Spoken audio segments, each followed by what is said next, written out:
আসসালামু আলাইকুম প্রিয় দর্শক, কেমন আছেন সবাই? সবাইকে ওয়েলকাম জানাচ্ছি আমার এই চ্যানেলে। আজকে খুব সুন্দর একটা রেসিপি নিয়ে আপনাদের সামনে হাজির হয়ে গেলাম। আজকে আপনাদের সাথে শেয়ার করব নতুন আলু দিয়ে ফুলকপি ভাজির রেসিপি। তো চলুন কথা না বাড়িয়ে দেখে নিই।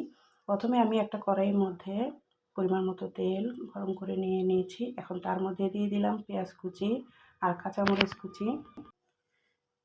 এখন পেঁয়াজ আর কাঁচামরিচটা একটু ভালো করে ভেজে নেব। কিছুক্ষণ ভেজে নেওয়ার পর দিয়ে দিব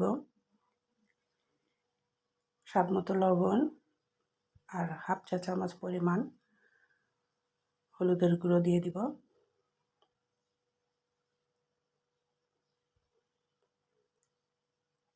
এখন 1 মিনিটের মতো ভেজে নেব, সুন্দর একটা ফ্লেভার আসা পর্যন্ত। ভেজে নেওয়ার পর দিয়ে দিচ্ছি ফুলকপি। ফুলকপিটা আমি ছোট ছোট সাইজের করে কেটে নিয়েছি।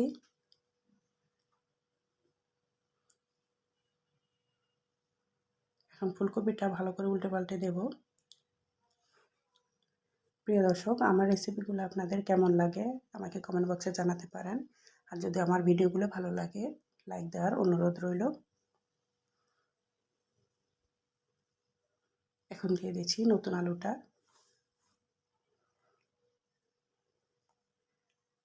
আলুটা আমি কিউব করে কেটে নিয়েছি, আপনারা চাইলে লম্বা শেপ করেও কাটিয়ে নিতে পারেন। আমার থেকে এভাবে করে কাটলেই ভালো লাগে। এখন আলু আর ফুলকপিটা ভেজে নেব। এখন সেদ্ধ হওয়ার জন্য একটা ঢাকনা দিয়ে দিব। এই পর্যায়ে আমি একটু নাড়াচাড়া করে নিচ্ছি, তা না হলে নিচেটা পুরো লেগে যাবে।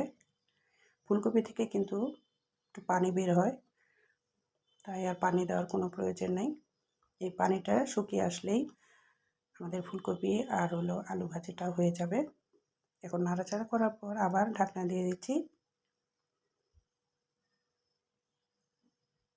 যতক্ষণ পর্যন্ত পানিটা না শুকিয়ে যায় ততক্ষণ পর্যন্তই একটু নাড়াচাড়া করে দিতে হবে।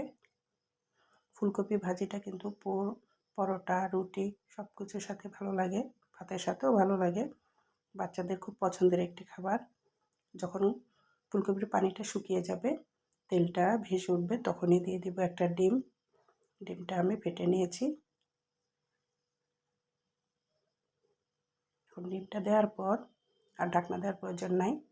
এখন অনবরত একটু নাড়াচাড়া করতে হবে, তা না হলে কিন্তু নিচে পোড়া লেগে যাবে।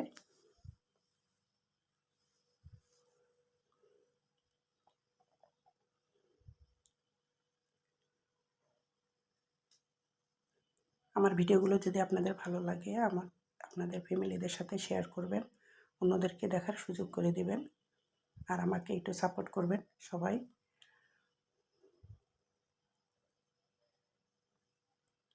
এখন কিছুক্ষণ নাড়াচাড়া করার পর দিয়ে দিচ্ছি টমেটো কুচি আর সাথে দিয়ে দিচ্ছি ধনিয়া পাতা কুচি।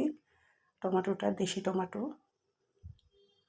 লাস্ট পর্যায়ে দিয়ে দিয়েছি টমেটো, কারণ একদম বেশি গলে যাবে না টমেটোটা। আপনারা চাইলে আগে থেকেই দিতে পারেন, আমি লাস্ট পর্যায়ে দিয়ে দিলাম টমেটো কুচিটা।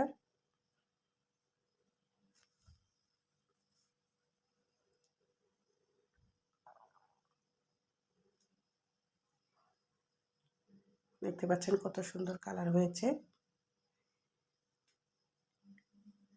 এখন আমি নামিয়ে পরিবেশন করে দেখাচ্ছি কেমন হয়েছে। তৈরি হয়ে গেল নতুন আলু দিয়ে ফুলকপি ভাজি রেসিপি। রেসিপিটা কেমন লেগেছে অবশ্যই আমাকে কমেন্ট বক্সে আর ফ্যামিলিদের সাথে শেয়ার করে দিবেন। পরবর্তী ভিডিও দেখার আমন্ত্রণ জানিয়ে আজকে এই পর্যন্ত বিদায় নিলাম। সবাই ভালো থাকবেন। আল্লাহ হাফেজ।